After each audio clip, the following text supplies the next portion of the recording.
Episode 16। तू skeleton league से है? अभय सिंह की भौहें थोड़ी सिकुड़ी और उसने बूढ़े से ठंडे लहजे में पूछा। हाँ, तू समझदार है, लेकिन शालिनी गुप्ता को आज मरना ही होगा। बूढ़े ने अपने हाथ से चेहरा पोंछा और अपनी पीली नकली त्वचा को हटा दिया, जिसके नीचे एक उग्र और सख्त चेहरा नजर आया। नकाब। ये शख्स सच में नकाबपोश था। उसका असली चेहरा एक अधेड़ उम्र के आदमी का था।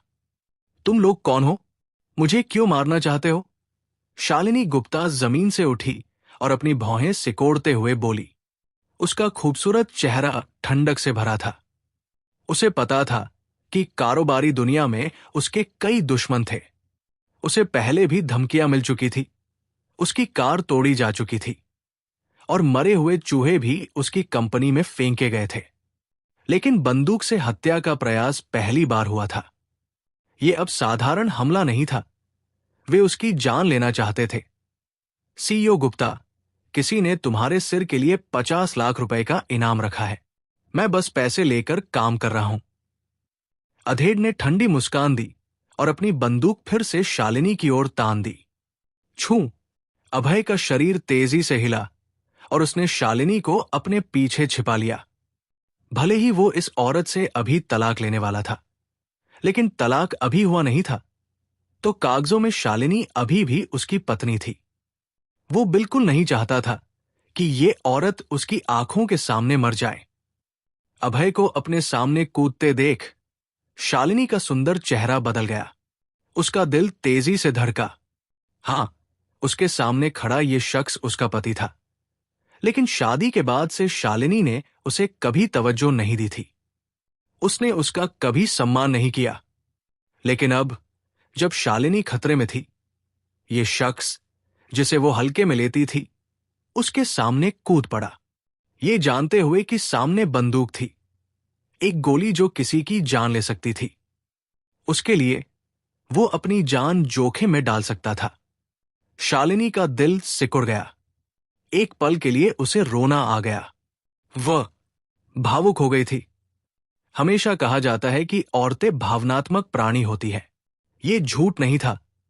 अभय ने उसे बस अपने पीछे छिपाया और वो भावनाओं में बह गई। ए लड़के, तू हीरो बनकर सुंदरी को बचाना चाहता है। मुझे डर है कि तू इसके लायक नहीं है। अधेड़ ने ठंडी हंसी हंसते हुए कहा।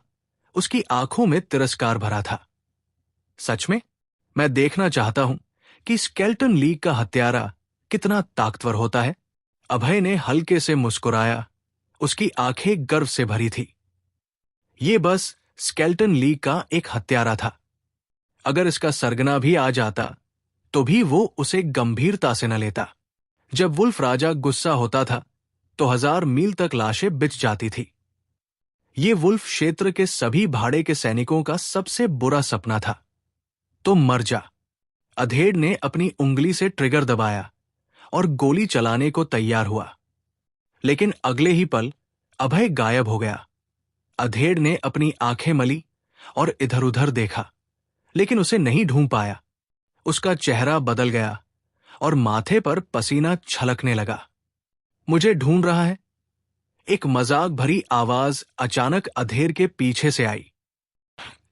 तू मेरे पीछे कैसे आ गया? अधेड़ तेजी से मुड़ा और देखा कि अभय उसके पीछे खड़ा था। वो ऐसा डर गया जैसे भूत देख लिया हो। ये शख्स इतना तेज था कि उसे प्रतिक्रिया करने का मौका भी नहीं मिला। खच!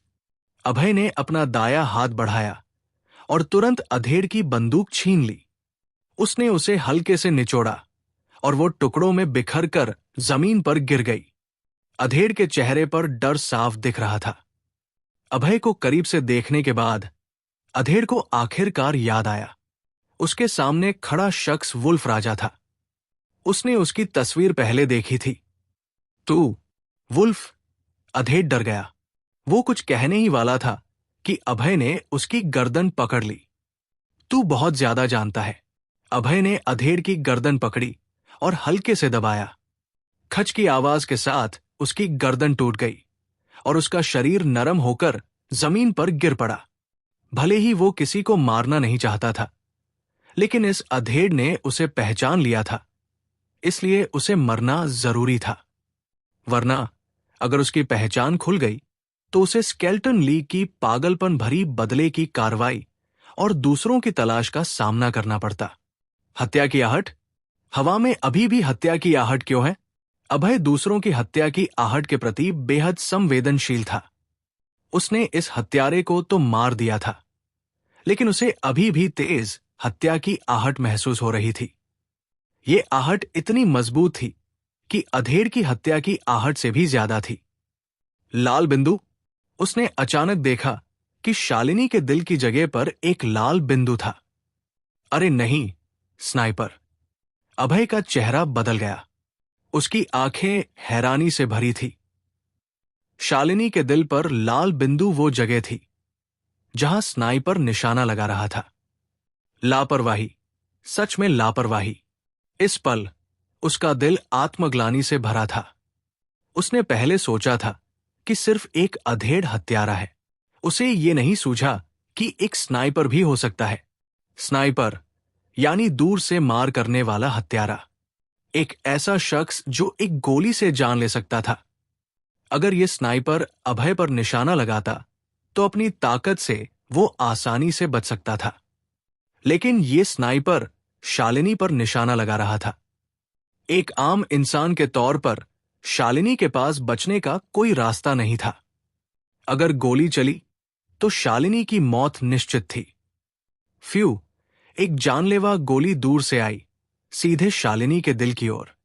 बीवी, सावधान। अभय का चेहरा बदल गया और वह चीखा। उसने अचानक शालिनी को गले लगाया और उसे अपनी बाहों में छिपा लिया।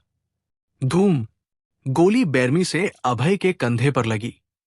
खून की एक बड़ी लहर बाहर निकली, जिसने उसके कपड़े तुरंत लाल कर दिए। कुछ खून शालिनी के खूबसूरत चेहरे पर भी छिंटा। अभय ने शालिनी को गले लगाए रखा, जमीन पर लुढ़का और पास ही एक खाली झोपड़ी में घुस गया। उसके पीछे कई गोलियों की आवाजें गूंजी। अच्छा हुआ कि वो तेजी से भागा, वरना फिर से गोली लगती। ये झोपड़ी एक कबाड़ खाने की तरह थी, जिसमें सिर्फ एक कमरा था। ये कचरे से भरा था। वहां एक बिस्तर भी था। मालिक वहां नहीं था। शायद कबाड़ इकट्ठा करने गया था। दोनों के अंदर घुसते ही बाहर स्नाइपर ने गोलियां चलानी जारी रखीं। लग रहा था कि वो हमले की दिशा ढूंढ रहा था। तेरे शरीर से बहुत खून बह रहा है, अब क्या करें? अभय को खून से लथपथ देखकर शालिनी का सुंदर चेहरा घबराहट से भर गया। ये ठंडी सीईओ, जो आमतौर पर घमंडी रहती थी, अब एक डरी हुई छोटी लड़की की तरह लग रही थी। अगर कोई आम इंसान इस तरह की हत्या के प्रयास का सामना करता तो शायद बेहोश हो जाता, लेकिन शालिनी एक बड़ी कंपनी की सीईओ थी। उसने बड़े तूफान देखे थे, इसलिए भले ही वो घबरा रही थी, कम से कम बेहोश नहीं हुई। उसे बस चिंता थी, क्योंकि उसे समझ नहीं आ रहा था कि क्या करना है। कोई बड़ी बात नहीं। जल्दी से एक छोटा चाकू, एक लाइटर और पट्टी ढूंढो। मुझे एक गोली निकालनी है। ये गोली जहरीली है। अभय का चेहरा बहुत पीला था और वो मुश्किल से बोल पा रहा था। जब उसे गोली लगी तो उसे कुछ गलत लगा। ये गोली साधारण नहीं थी, बल्कि इसमें बेहोशी का जहर था। इससे उसे नींद आ रही थी। अगर उसने गोली जल्दी नहीं निकाली तो वो बेहोश हो जाता, और अगर स्नाइपर अंदर आ गया तो दोनों की मौत निश्चित थी। शालिनी का सुंदर चेहरा थोड़ा बदल गया और उसने जल्दी से कमरे में एक चाकू, लाइटर और पट्टी ढूंढ निकाली। अभय जानता था कि उनके पास वक्त कम है। स्नाइपर कभी भी आ सकता था, इसलिए उसे जल्दी करनी थी। उसने लाइटर से चाकू को गर्म करके साफ किया, फिर अपने कपड़े उतारे और शालिनी की हैरान नजरों के सामने अपने कंधे में चाकू घुसेड़ दिया। उसने त्वचा चीरकर गोली निकाली, फिर उसने घाव को साफ किया और पट्टी से बांध दिया। एपिसोड 17। अभय सिन्हा को गोली निकालते देख शालिनी गुप्ता ने अपने छोटे हाथ से लाल होंठ ढक लिए। उसकी आंखों में सरप्राइज भरा था। ये बंदा सच में टफ है, यार। चाकू से गोली निकाल ली और एक बार भी भौहें नहीं सिकोड़ी।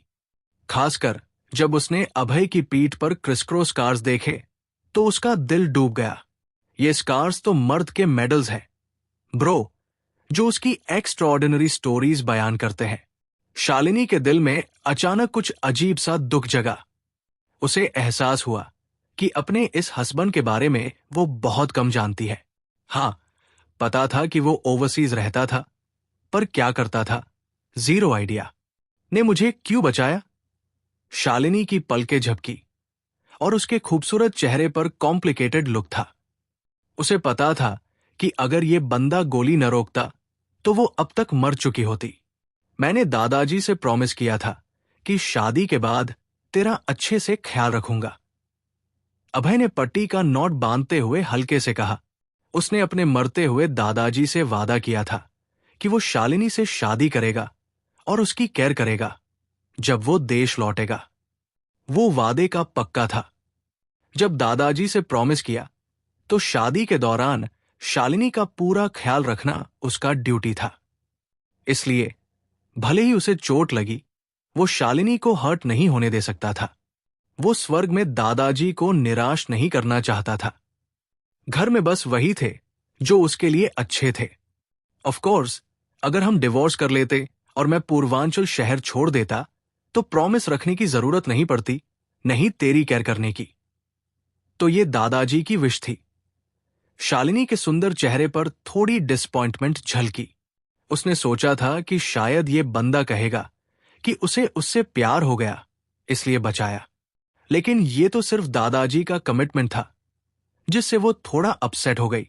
अचानक उसे रिग्रेट हुआ कि वो इस बंदे से डिवोर्स लेने जा रही थी। सिर्फ 2 दिन की मुलाकात, थोड़ा सा जानना और अपनी इंप्रेशन से उसे नापसंद करना ऑब्वियसली गलत था।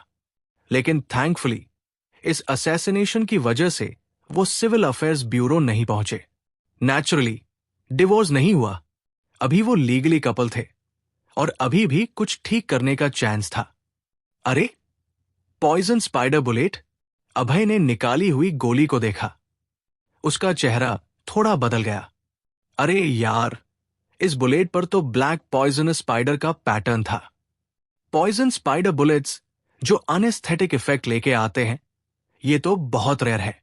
उसे पता था कि दुनिया में सिर्फ एक बंदा है जो ये बुलेट्स यूज करता है, पॉइजनस स्पाइडर, जो किलर लिस्ट में टॉप 3 में रैंक करता है। और ये पॉइजनस स्पाइडर टाइगर किंग का एडम था। अब समझ आया कि ये असैसिनेशन टाइगर किंग ने अरेंज किया था और टारगेट वो खुद था। इन लोगों ने पहले शालिनी पर अटैक किया क्योंकि उन्हें पता था कि अगर वो सीधे अभय पर निशाना लगाते तो वो डॉज कर लेता। लेकिन शालिनी, जो एक ऑर्डिनरी लड़की थी और अटैक्स अवॉइड करना नहीं जानती, उस पर निशाना लगाते ही अभय उसे बचाने के लिए मजबूर हो जाता और बचाते वक्त वो इंजर्ड हो जाता। वाह री टाइगर किंग, वाह री पॉइजनस स्पाइडर! क्या कॉन्स्पिरेसी है! अभय की आंखें ठंडी हो गई। उसने दिल में इन दोनों को डेथ सेंटेंस सुना दी। Murderous vibe! उसे फिर से हत्या की आहट महसूस हुई। हल्के फुटस्टेप्स पास आ रहे थे। बीवी, कॉर्नर में छिप जा, अभय ने धीरे से कहा और शालिनी को कॉर्नर में छिपने को बोला, जबकि वो खुद पॉइजनस स्पाइडर का वेट करने लगा। तू केयरफुल रहना।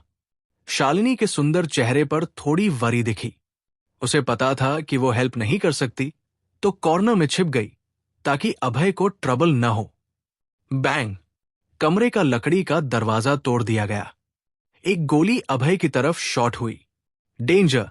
अभय ने धीमी आवाज में चिल्लाया, बाएं तरफ तेजी से कदम बढ़ाया और उस गोली से बच गया। बैंग!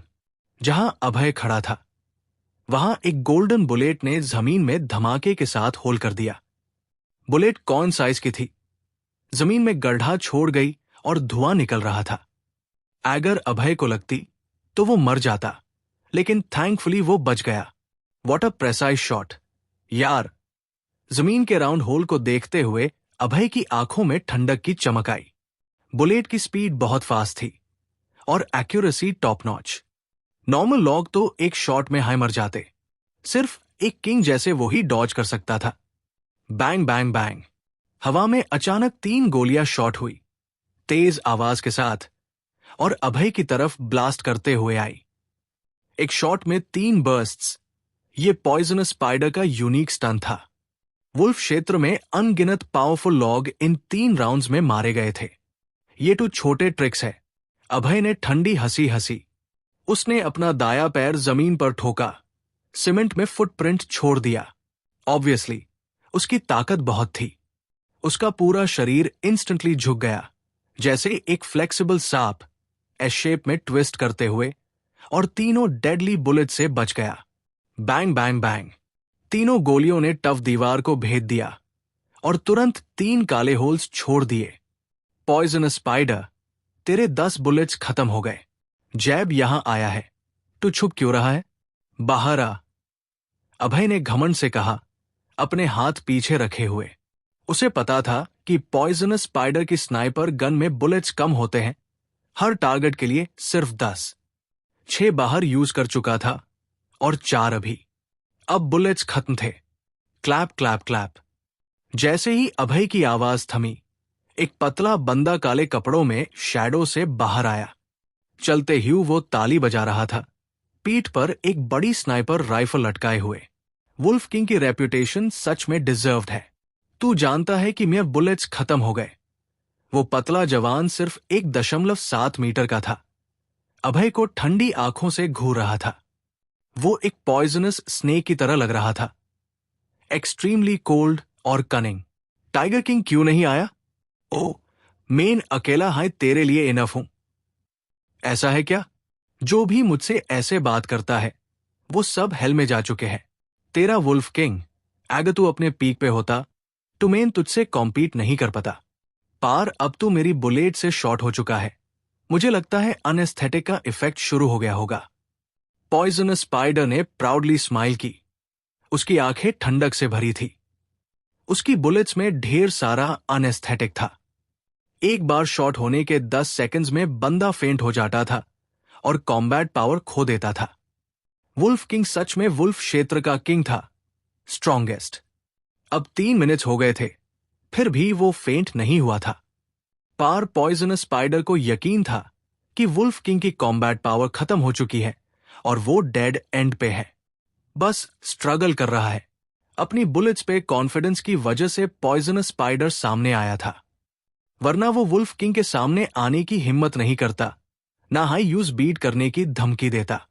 जैब, तुझे लगता है मेरी कॉम्बैट एबिलिटी खत्म हो गई, तू एक्शन क्यों नहीं लेता? अभय ने ठंडी स्माइल दी। उसकी आंखों में चिल की रे चमकी। असल में उसका सर घूम रहा था और ताकत धीरे धीरे जा रही थी। यूज पता था ये एनेस्थीसिया बुलेट का इफेक्ट था। भले हाय उसने बुलेट निकाल ली थी, पार एनेस्थीसिया उसके बॉडी में पेनिट्रेट कर चुका था। ओ, मैं खुद क्यों हाथ गंदा करूं? जैब, तू फेंट हो जाएगा, मैं तेरा सर ले लूंगा। इजी, पॉइजनस स्पाइडर ने स्नियर किया। वो अभय पर अटैक करने नहीं गया। वुल्फ किंग का गुस्सा 1000 माइल्स तक लाशे। अंडरवर्ल्ड में अभय के बारे में यही बोला जाता था। पॉइजनस स्पाइडर जानता था कि भले ही वुल्फ किंग को एनेस्थीसिया बुलेट लगी हो, उसकी इतनी बड़ी रेपुटेशन थी कि वो रिस्क नहीं लेना चाहता था। एपिसोड 18। अभय सिंह ने ठंडी स्माइल दी। उसकी आंखों में मर्डरस लुक चमका और वो अटैक करने को रेडी हो गया। उसके बॉडी में एनेस्थेटिक का असर बढ़ रहा था और थोड़ी देर में वो फेंट हो जाता। उसे पॉइजन स्पाइडर को फेंट होने से पहले मारना था, वरना एक बार फेंट हुआ तो वो और शालिनी गुप्ता दोनों डाई कर जाते, नो डाउट। जिंदा रहने के लिए ये क्विकली करना जरूरी था। धूम, उसने अपना पैर ग्राउंड पर ठोका और उसकी बॉडी तुरंत स्पीड पकड़ गई। 1 सेकंड में वो पॉइजन स्पाइडर के सामने था। इतनी स्पीड! पॉइजन स्पाइडर शॉक्ड हो गया। उसे पता था कि वुल्फ किंग फास्ट है, पर एनेस्थेटिक के बाद भी इतना फास्ट रहेगा, ये नहीं सोचा था। जब पता चला कि अवॉइड नहीं कर सकता, पॉइजन स्पाइडर ने अपनी राइट फिस्ट क्लेंच की और अभय के हेड पर स्विंग मारा। वो वुल्फ किंग का हेड एक फिस्ट में शैटर करना चाहता था। डेथ को बुला रहा है क्या? अभय ने अपने हेड की नींद को बर्दाश्त किया।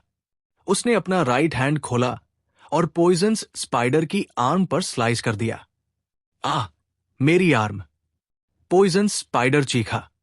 उसने देखा कि उसकी राइट हैंड अभय के पाम चॉप से कट गई। अंदर की वाइट बोन्स दिख रही थी। डेविल! ये एक डेविल था। पॉइजन्स स्पाइडर स्कैर्ड हो गया, हॉरिफाइड हो गया। उसे लगा जैसे उसके एनेस्थेटिक बुलेट्स का वुल्फ किंग पर कोई इफेक्ट ही नहीं हुआ, वरना इतनी टेरिफाइंग फाइटिंग पावर कहां से आती। ये तो साइंटिफिक नहीं था। तेरी कमजोरी का फायदा उठाकर मैं तेरी लाइफ ले लूंगा। अभय का राइट हैंड क्लॉ में बदल गया और वो पॉइजन्स स्पाइडर का थ्रोट शैटर करने को रेडी था। पॉइजन्स स्पाइडर चीखा और क्विकली बैक अवे किया। वो टर हुआ और रन करने लगा।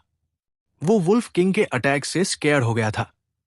वो हॉरिफाइड था और बस रन अवे करना चाहता था। अभय की बॉडी मूव्ड। जैसे ही वो पॉइजन्स स्पाइडर का चेस करने वाला था, अचानक उसे डिजी फील हुआ। एनेस्थेटिक उसके ब्रेन में चढ़ गया और उसे ड्राउजी लगा, जैसे अगले सेकंड में वो फेंट हो जाएगा। उसने अभी फोर्स यूज किया था, जिससे एनेस्थेटिक का असर जल्दी शुरू हो गया। गुड थिंग तू फास्ट रन कर गया। नेक्स्ट टाइम मैं तेरी लाइफ ले लूंगा। पॉइजन स्पाइडर को अपनी साइड से गायब होते देख अभय का फेस डार्क हो गया। भले ही इस बार उसने पॉइजन स्पाइडर को किल नहीं किया, पर उसकी हैंड ब्रेक कर दी। ये एक पनिशमेंट की तरह था। तू ओके है ना? शालिनी पास आई। अभय के शोल्डर पर ब्लड देखकर उसका कोल्ड फेस कंसर्न से भर गया। क्योंकि वो बहुत क्विकली मूव था, उसका वाउंड फिर से ओपन हो गया और ब्लड बहने लगा। मुझे हॉस्पिटल मत भेजना, फास्ट यहां से निकले। अभय बात पूरी नहीं कर पाया और उसकी बॉडी साइड में गिर गई। वो फेंट हो गया। हॉस्पिटल तो डेफिनेटली नहीं जाना था। हॉस्पिटल गए तो उसकी आइडेंटिटी एक्सपोज हो जाती और फिर भारत के स्पेशल डिपार्टमेंट वाले आ जाते। उसे उन स्पेशल डिपार्टमेंट वालों से डील करना सबसे ज्यादा हेड था। अभय को फेंट होते देख शालिनी का प्रिटी फेस थोड़ा बदल गया। उसकी ब्यूटीफुल आंखें वरीज से भरी थी। उसने अपनी सारी स्ट्रेंथ लगाकर अभय को कार में खींचा। पहले वो उसे हॉस्पिटल भेजने वाली थी, पर फिर याद आया कि फेंट होने से पहले उसने कहा था कि हॉस्पिटल नहीं जाना। उसने थोड़ा थॉट किया और अभय पर ट्रस्ट करने का डिसाइड किया। उसने की टर्न की, कार स्टार्ट की और अपने हाउस की तरफ रश कर गई। शालिनी के जाने के थोड़ी देर बाद सायरन की आवाजें गूंजी। 4 पुलिस कार्स क्विकली ड्राइव करके आईं। पहली पुलिस क्रूजर से एक बहुत प्रिटी फीमेल पुलिस यूनिफॉर्म में बाहर निकली। ये pretty female police officer police force की कैप्टन थी, माया राठौर। जब उसे कॉल मिला, वो इमीडिएटली रश कराई, पर फिर भी स्लो हो गई। चाहे पॉइजन स्पाइडर हो या अभय, दोनों जा चुके थे। सीन को क्विकली लॉक डाउन कर दिया गया। जो कार्स आ रही थी, उन्हें राउंड अबाउट करना पड़ा। शालिनी लकीली टाइम पर निकल गई, वरना उसे यहां स्टे करना पड़ता। कैप्टन, ये विक्टिम भारत से नहीं है। एक फ्लैट हेडेड पुलिस ऑफिसर माया राठौर के पास आया और लो वॉइस में बोला, क्या भारत से नहीं? माया की आईब्रोज लॉक हो गई। उसके प्रिटी फेस पर शॉक का सेंस दिखा। उसने नहीं थॉट कि विक्टिम फॉरेनर होगा। पहले उसे लगा कि ये एक सिंपल क्रिमिनल केस है, पर अब देखकर उसे डर लगा कि ये इतना सिंपल नहीं था। इमीडिएटली कॉप्स को पुलिस स्टेशन ले जाओ, केयरफुली गार्ड करो और फॉरेंसिक एक्सपर्ट्स को इनवाइट करो कि चेक करे ये विक्टिम कौन था और क्यों डाइड। माया ने अपने रेड लिप्स उठाए और इमीडिएटली ऑर्डर्स दिए। यस कैप्टन, और हां, यहां के आसपास की सारी सर्विलांस टेप ट्रांसफर करो और जो लोग यहां थे उनसे पूछो और ट्राई करो कि क्या हुआ था। ये गैदर करो। Got it captain, anything else? अभी के लिए बस इतना, क्विकली करो। मुझे डिपार्टमेंट हेड को रिपोर्ट करना है। माया ने हैंड वेव किया और फ्लैट हेडेड पुलिस ऑफिसर को इन्वेस्टिगेट करने भेज दिया। वो खुद पुलिस स्टेशन गई कि जो हुआ उसकी रिपोर्ट बैक कर सके। उसकी इंट्यूशन बता रही थी कि ये विक्टिम सिंपल नहीं था। ये इश्यू अगर ठीक से हैंडल नहीं किया तो बहुत ट्रबल आ सकता था। शाही महल, हाउस नंबर 13, फर्स्ट फ्लोर के एक रूम में अभय का फेस पेपर वाइट था और वो बेड पर चुपचाप लेटा था। वो अभी भी अनकॉन्शियस था। क्या करूं, क्या करूं? शालिनी की आईलैशेस कांप रही थी। उसका फेस वरी से भरा था। उसके दो स्नो वाइट हैंड्स आपस में ट्विस्ट हो रहे थे। बचपन से अब तक ये फर्स्ट टाइम था जब उसे असैसिनेशन का फेस करना पड़ा। फर्स्ट टाइम किसी को बुलेट से फेंट होते देखा। भले वो हिम शिखर की सीईओ थी और बिजनेस सर्कल में रूल करती थी, पर किसी को सेव करने के बारे में उसे कुछ नहीं पता था। वो बस अपने एक्सपीरियंस से काम ले सकती थी। उसने एक केतली में हॉट वाटर बॉईल किया, उसे पॉट में डाला और फिर एक वाइट टॉवल को हॉट वाटर से वेट करके अभय के फोरहेड पर रख दिया। अगर बहुत ब्लड लूज हो जाए तो उसे रिप्लेनिश करना पड़ता है ना। शालिनी अभय के लिए कुछ फूड बनाने को रेडी थी ताकि वो वेकअप करे तो उसका लॉस्ट ब्लड रिकवर हो, पर उसने पूरी किचन चेक की, कुछ नहीं मिला। मिसेस जांग वहां नहीं थी। घर का सारा फूड वो पहले ही ईट कर चुकी थी। चाहकर भी वो कुछ बना नहीं सकती थी। शालिनी के फेस पर कुछ सेल्फ ब्लेम दिखा। वाइफ का यूज क्या होता है, ब्रूटली ऑनेस्टली हस्बैंड के साथ रहने और किड्स को टीच करने के अलावा ये कि जब हस्बैंड पूरे दिन वर्क करके थक जाए तो उसके लिए डिलिशियस मील बनाए। पर अभय की वाइफ होने के नाते मैरिज के बाद उसने कभी उसके लिए मील नहीं कुक किया। वो खुद को ब्लेम कर रही थी और रिग्रेट्स फील कर रही थी। शालिनी, ओ शालिनी, तू डंबस क्या कर रही है वाइफ बनकर? इस मोमेंट से शालिनी ने अपनी मिस्टेक्स पर रिफ्लेक्ट करना शुरू किया और साथ ही अभय के लिए बैड फील करने लगी। ओ या, परसों मॉम ने मुझे एक जिनसिंग गिफ्ट नहीं किया था? शालिनी को अचानक याद आया। वेडिंग डे पर उसकी मॉम ने उसे 100 साल पुराना जिनसिंग दिया था। कहा था कि फ्यूचर सन इन लॉ को नर्चर करने के लिए रखना। अब वो यूज हो सकता था। जिनसिंग याद आते ही उसकी बॉडी में एनर्जी भर गई। वो सेकंड फ्लोर के अपने बेडरूम में रश कर गई और ढेर सारे गिफ्ट्स में से वो गिफ्ट बॉक्स ढूंढ निकाला जिसमें जिनसिंग था। उसने बॉक्स ओपन किया तो एक स्नो व्हाइट जिनसिंग दिखा जो 10 सेंटीमीटर से ज्यादा लॉन्ग था। वो चुपचाप बॉक्स में लेटा था और उसकी फैंट स्मेल भी आ रही थी। ये जिनसिंग क्रिस्टल क्लियर था और उससे अजीब सी स्मेल रेडिएट हो रही थी। कोई भी देखकर बता सकता था कि ये कोई रेगुलर जिनसिंग नहीं था। शालिनी ने जिनसिंग को पॉट में डाला, वाटर ऐड किया और बॉईल करने लगी। उसे अभय की केयर करनी थी, तो जिनसिंग को स्ट्यू करने के बाद वो उसे वैसे ही छोड़कर अभय के बेड के पास बैठ गई। शायद असैसिनेशन के सामने बहुत स्कैर्ड और टायर्ड हो गई थी। शालिनी बेड साइड टेबल पर लेट गई और फिर स्लिप कर गई। उसके वाइब्रेंट रेड लिप्स हल्के से कर्व थे और लॉन्ग आईलैशेस थोड़ा शेक कर रही थी। वो एक स्लीपिंग ब्यूटी की तरह लग रही थी। एपिसोड 19। काफी समय बाद अभय सिन्हा खांसते हुए अंततः जाग गया। उसने धीरे से अपनी आंखें खोली। एनेस्थेटिक के प्रभाव के बाद भी वो बहुत कमजोर महसूस कर रहा था क्योंकि उसका बहुत सारा ब्लड लॉस हो गया था। अरे, आप जाग गए? शालिनी गुप्ता ने अपनी आंखें मलते हुए राहत की सांस ली। हां, अभय ने सिर हिलाया। उसे अपनी पत्नी के सामने फिर से क्या कहना चाहिए, ये समझ नहीं आया। सब कुछ बहुत तेजी से हुआ। उन्हें डिवोर्स लेना था, लेकिन रास्ते में असैसिनेशन का सामना करना पड़ा और अब वे घर लौट आए। क्या दुर्भाग्यपूर्ण दिन था। मैंने आपके लिए जिनसिंग ब्रॉथ बनाया है, 1 मिनट रुकिए। शालिनी को अभय से क्या बोलना है ये नहीं सूझा, इसलिए वो किचन से जिनसिंग ब्रॉथ लेने दौड़ पड़ी। ये क्या है? ये जिनसिंग है? अभय को बाउल में काला जिनसिंग देखकर बहुत संदेह हुआ। उसे लगा जैसे उसकी दुनिया की समझ ढह गई। क्या जिनसिंग पीला या सफेद नहीं होना चाहिए? ये काला कार्बन स्ट्रिप क्या है? तो सॉरी, मैंने इसे बर्न कर दिया। शालिनी ने शर्मिंदगी से सिर झुकाया और उस पल जमीन में छिप जाना चाहती थी। ये उसका पहला मौका था जिनसिंग कुक करने का। उसने पर्याप्त पानी नहीं डाला और जिनसिंग बॉईल करते समय सो गई, इसलिए ये बर्न हो गया। बर्न? अभय ने आंखें घुमाई और उसे जवाब देना नहीं आया। इतना महंगा इंग्रेडिएंट बर्न कैसे कर सकती है? क्या आप मूर्ख हैं? क्या मैं मूर्ख हूं? शालिनी ने अभय की ओर देखा, शर्मिंदगी से पूछते हुए। हां, आप हैं। अभय को और क्या कहना था। उसने सीधे उसे मूर्ख का टैग दे दिया। मूर्ख शब्द भी उसके लिए कम था। वो तो अशिक्षित की हकदार थी।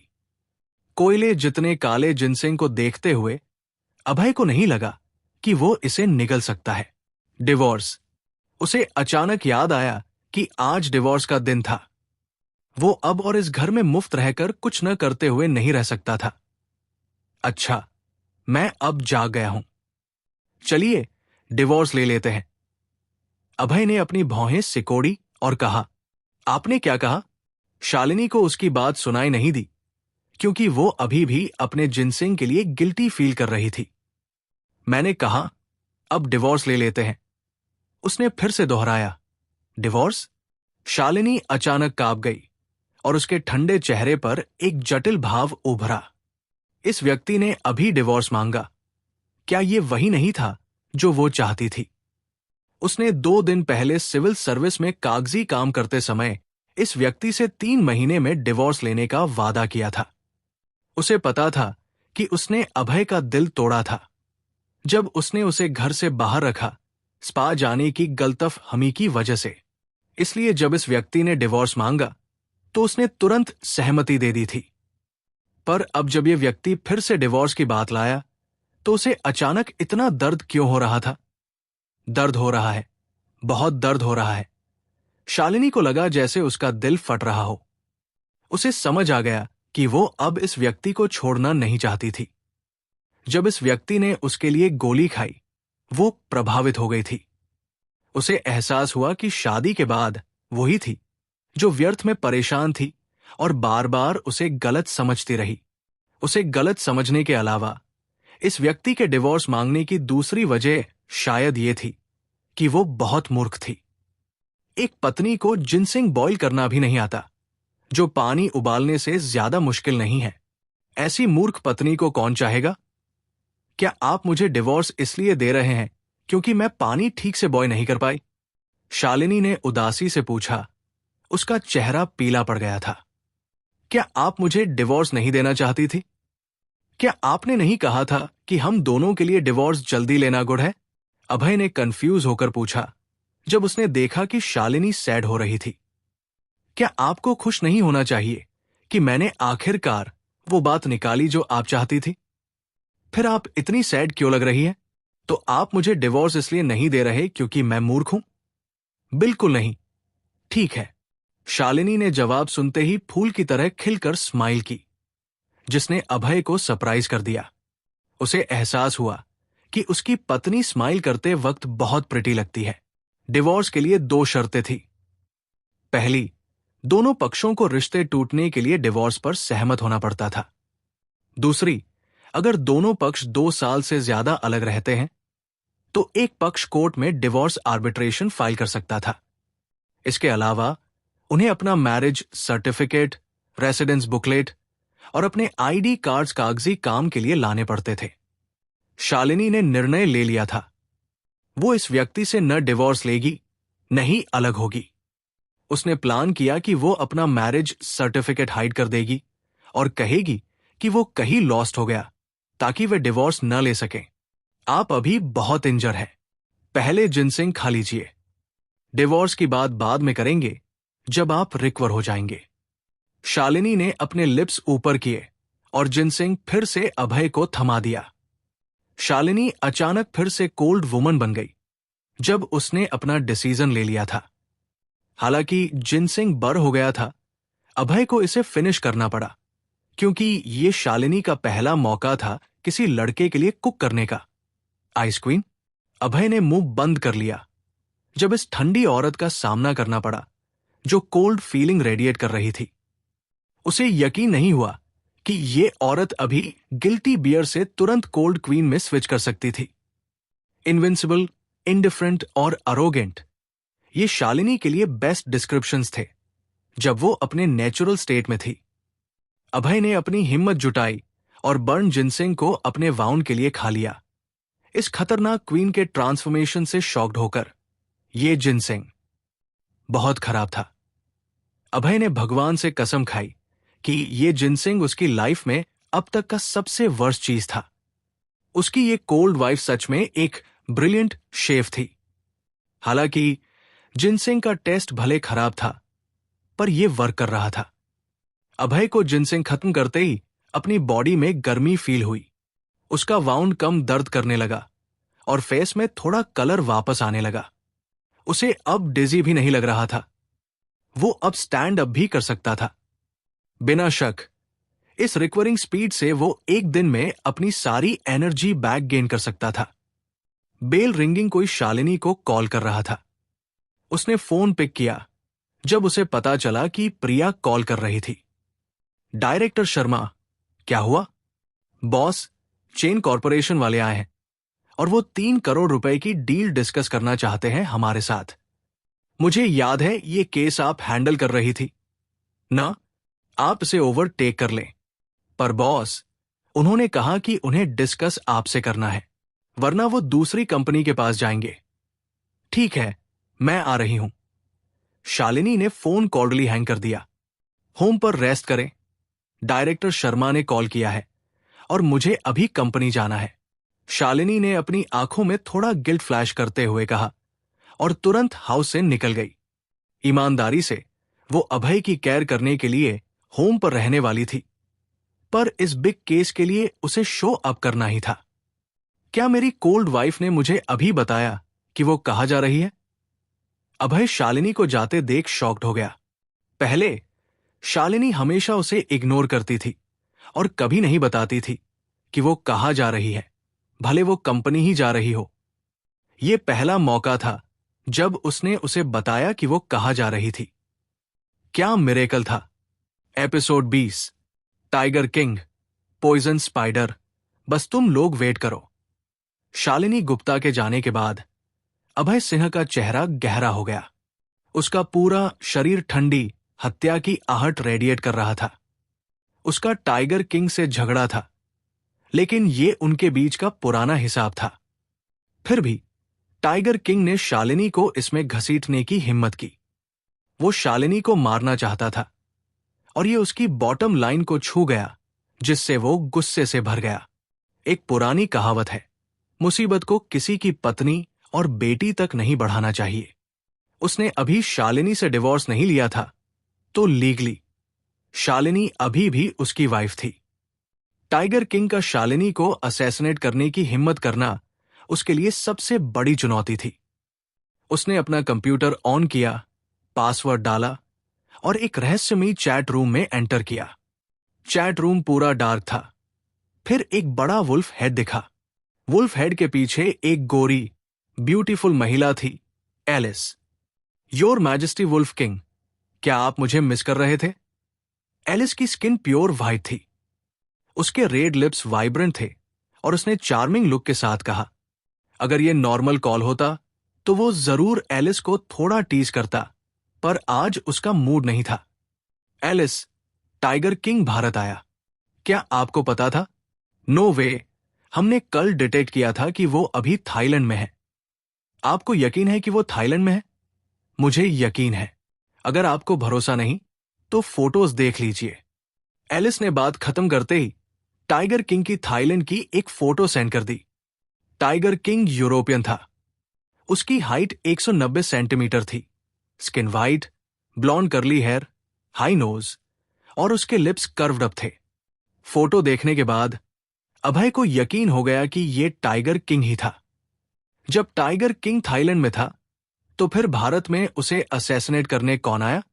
उसकी इंट्यूशन कह रही थी कि पॉइजन्स स्पाइडर के अलावा जिसने उस पर असैसिनेशन की कोशिश की, कोई और भी जरूर था। अगर टाइगर किंग नहीं था तो कोई प्रॉब्लम हो सकती थी। क्या कोई दूसरा एम्परर भी उसकी जान लेना चाहता था? धरती पर 7 किंग्स थे, wolf continent king, tiger continent king, dragon continent king, panther continent king, rat continent king. Abhay wolf continent king था और सभी किंग्स में फर्स्ट रैंक पर था। बहुत से लोग उसे एम्परर के थ्रोन से नीचे खींचना चाहते थे। बाकी 6 किंग्स के पास उसे असैसिनेट करने का मोटिव था। एलिस, मैंने आज एक असैसिनेशन का सामना किया। मुझे लगा टाइगर किंग ने किया, पर अब लगता है कोई और इसके पीछे है। क्या योर मैजेस्टी वुल्फ किंग, आपको असैसिनेशन का सामना करना पड़ा? बिल्कुल। एलिस, मेरे लिए चेक करो। 7 किंग्स में से कितने भारत आए हैं? Yes, your majesty wolf king. Alice का चेहरा थोड़ा बदल गया। उसने अपना चार्मिंग लुक हटाया और जीपीएस सिस्टम से पूरे देश में जांच शुरू कर दी। 10 मिनट बाद एलिस ने 7 किंग्स का डेटा कलेक्ट कर लिया।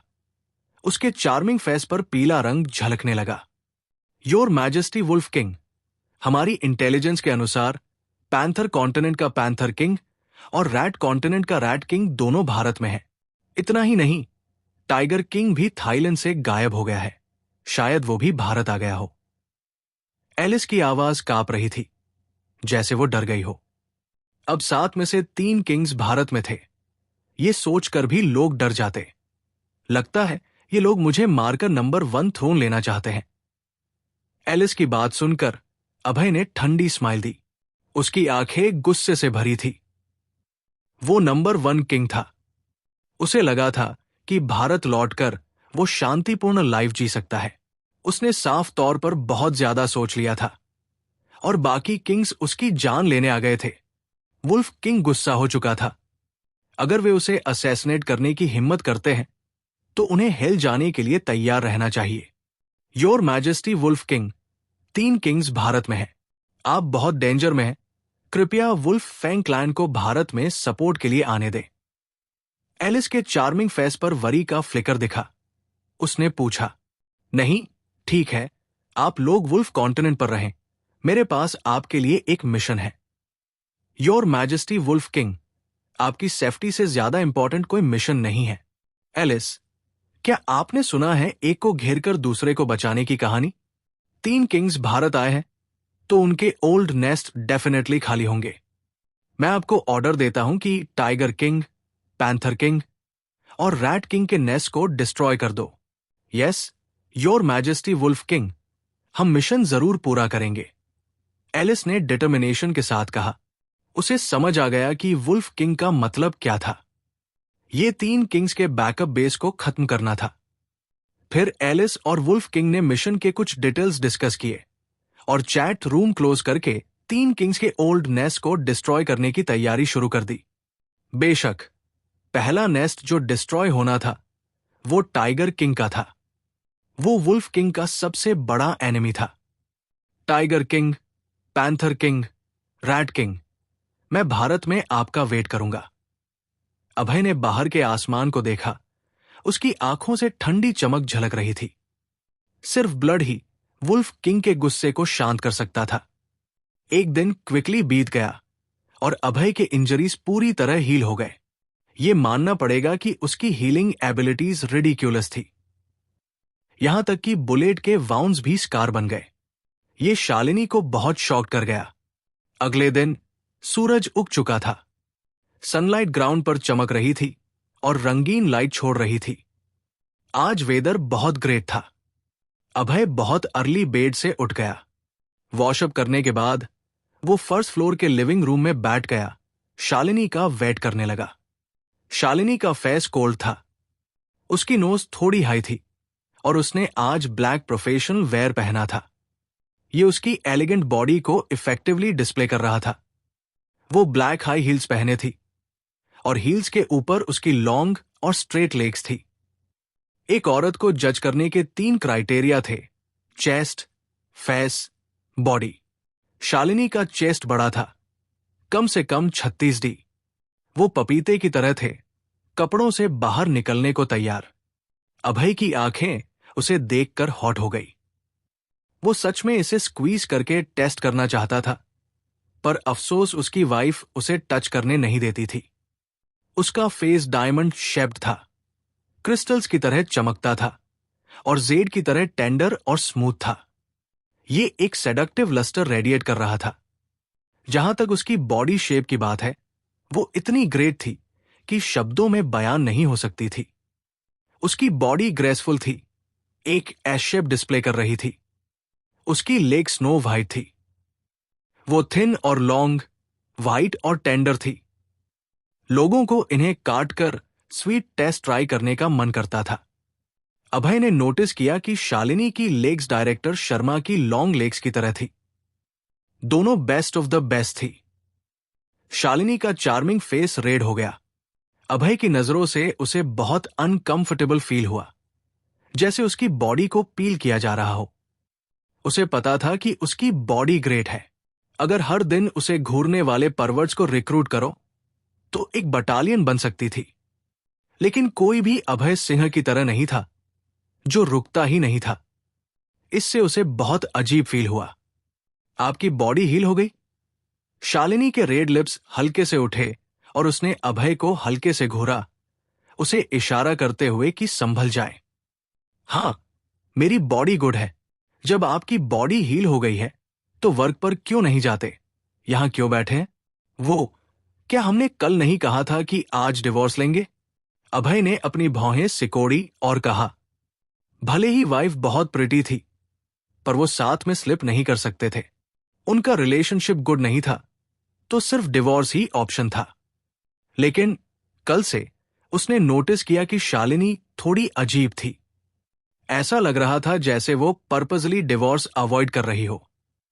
पहले ये कोल्ड वाइफ डिवोर्स के लिए ऑल इन थी, पर अब वो इसमें एंथुजियास्टिक क्यों नहीं थी?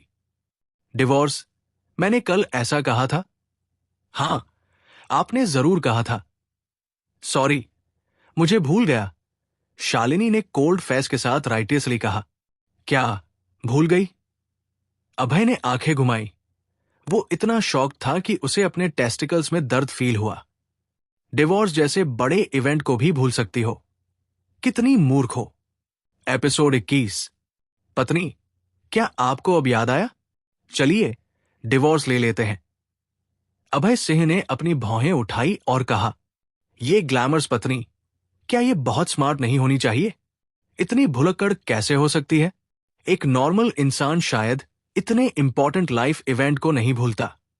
चाहे शालिनी गुप्ता सच में भूल गई हो या नाटक कर रही हो, उसे फिर भी याद दिलाना पड़ा। थोड़ा वेट करिए, मैं मैरिज सर्टिफिकेट, रेसिडेंस बुक और आईडी ले आती हूं। शालिनी के रेड लिप्स थोड़े ऊपर उठे। उसने अपनी स्लिम बॉडी को ब्लैक हाई हील्स पर उठाया और सेकंड फ्लोर की ओर बढ़ी। ये सब डिवोर्स के लिए जरूरी चीजें थी।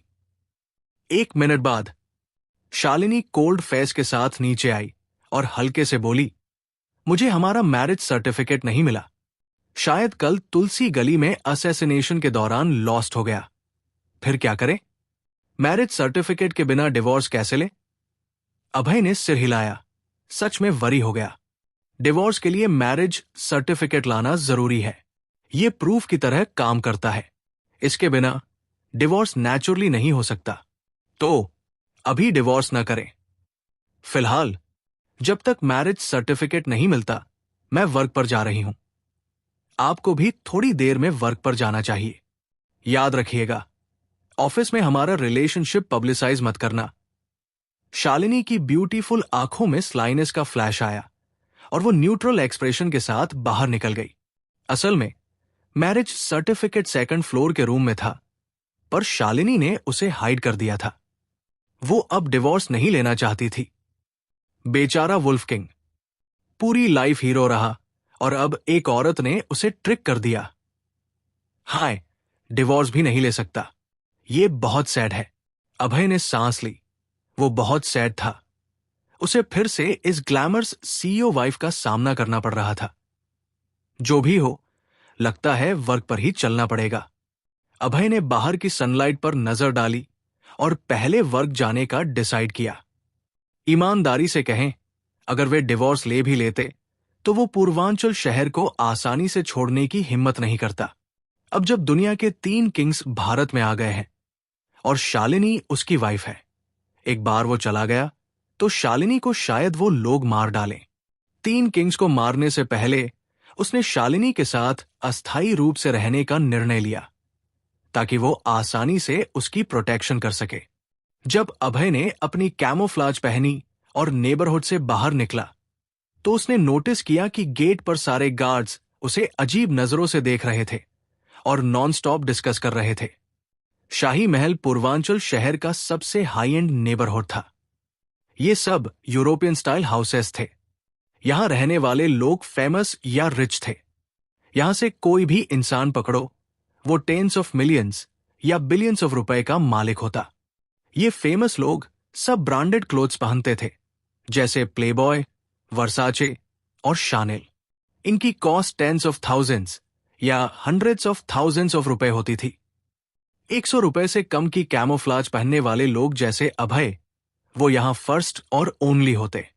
एक नजर में सब बता सकते थे कि वो पुअर है, तो नेचुरली उन्हें अच्छा ट्रीट करने की जरूरत नहीं थी। वो गार्ड्स के थॉट्स की परवाह करने के मूड में भी नहीं था। उसके लिए मनी बस एक नंबर थी। अगर उसे मनी चाहिए होती तो वो कोई भी मर्सनरी मिशन ले सकता था और tens of millions of dollars कमा लेता। बस वो लेजी था। हाफ एन आवर बाद अभय हिम शिखर कॉरपोरेशन पर जलती सनलाइट में पहुंच गया। बहुत दूर से भी वो 20 से ज्यादा फ्लोर्स की लग्जरी बिल्डिंग को क्लियरली देख सकता था। शालिनी इस लग्जरी बिल्डिंग की बेस्ट फ्लोर, 3rd फ्लोर पर ऑक्यूपाई कर पाई थी। इससे दिखता था कि वो बहुत पावरफुल थी और उसका बिजनेस माइंड टॉप नॉच था। भले ही उसे अपनी इस ग्लैमरस वाइफ में ज्यादा इंटरेस्ट नहीं था, उसे मानना पड़ा कि ये ग्लैमरस वाइफ बिजनेस करने में बहुत गुड थी। कंपनी को आज तक डेवलप करना उसकी स्किल्स को प्रूव करता था। बिजनेस क्वीन, ये बिजनेस वर्ल्ड ने उसे दी हुई सबसे बड़ी कॉम्प्लीमेंट थी। बिग ब्रदरली, आप आज वर्क पर लेट हो गए। जैसे ही अभय सेल्स डिपार्टमेंट के डोर पर पहुंचा, एक क्रिस्प वॉइस ने उसे पुकारा। वो मुड़ा और नोटिस किया कि बोलने वाली एक प्रिटी गर्ल थी। प्रिटी गर्ल ने ब्लू ऑफिस लेडी यूनिफॉर्म पहना था। उसका चार्मिंग फेस था, चमकते टीथ, और उसका चेस्ट 2 पपीते की तरह था जो उसके क्लोथ से बाहर निकलने की कोशिश कर रहे थे। ये क्यूट लिटिल गर्ल कोई और नहीं, श्यामली वर्मा थी। श्यामली, बस प्रिटेंड कर लो कि मुझे देखा नहीं। अभय, आप वर्क पर सिर्फ 3 दिन हुए हैं और पहले ही लेट आने लगे। ये गलत है। श्यामली का फेस चार्मिंग रहा और उसने गुस्से से कहा, कल अभय गेम्स प्ले कर रहा था और उसने उसके लिए कवर किया था। आज वो लेट हो गया, इससे वो बहुत मैड हो गई। वो एक कीन एम्प्लॉय थी जो अच्छा परफॉर्म करती थी। पिछले महीने उसे सेल्स डिपार्टमेंट ने एक्सीलेंट एम्प्लॉय का अवार्ड दिया था। उसे वो लोग हेड थे जो वर्क पर लेट आते थे।